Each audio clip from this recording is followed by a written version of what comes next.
Well, in a previous video, we reviewed how to create a grid document in Photoshop from scratch. And in this video, we're going to take a quick look at how to do it by downloading a template file from the 960.gs website. So we're in Photoshop now. Let's hop over to the web, and here I am on the 960.gs site. You'll notice in the upper left corner here we have a download option. And this includes a whole bunch of template files that we can use in different programs to speed up the process of using a 960 grid system. I'm going to click to download this file, and once it's downloaded, I'll open it up. It is a zip file, so we'll uncompress it, come over to our Finder, and pull up the file here, jump into it. Okay, so we have a bunch of different folders. We're going to go into templates. And from there we have folders for a bunch of major programs. We'll come into Photoshop and see that we have 3 files. One for a 12-column grid, one for 16, and even a 24-column version of the 960 grid system.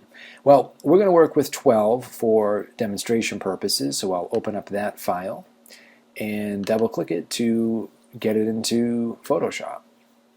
Okay, so here we are in Photoshop with our template file from the 960 website, and this saves us the trouble of creating all of our guidelines.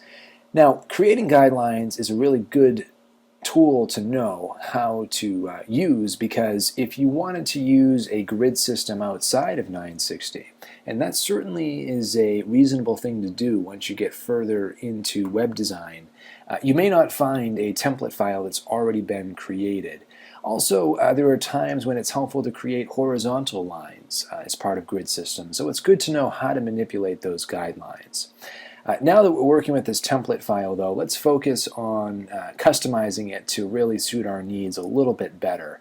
And I'm zoomed in here, so let me get back out and see what we're really dealing with. So I'll go to 25%.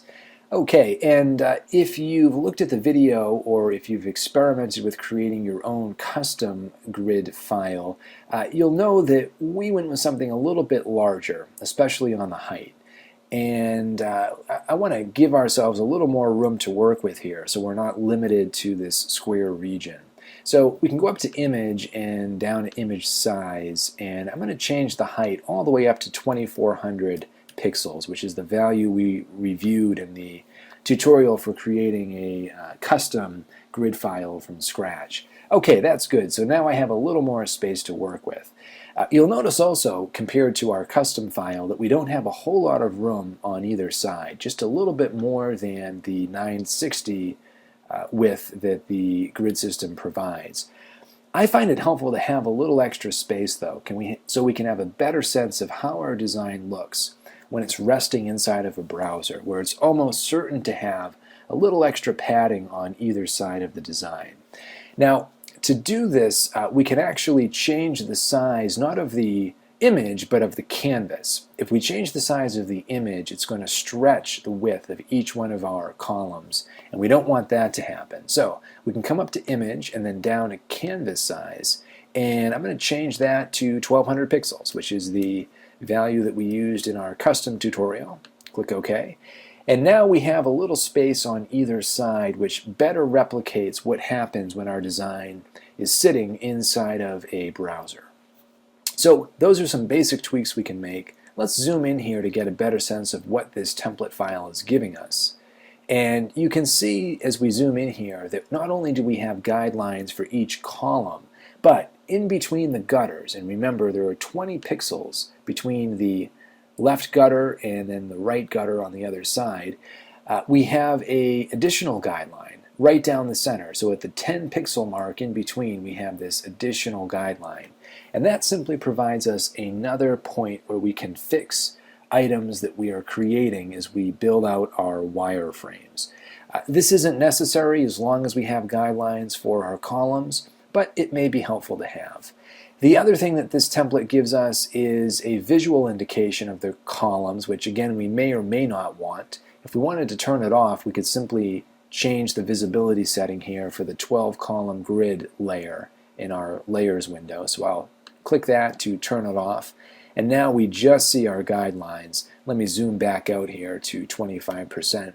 So there we have a file quite a bit like the one that we created from scratch with some extra guidelines built in.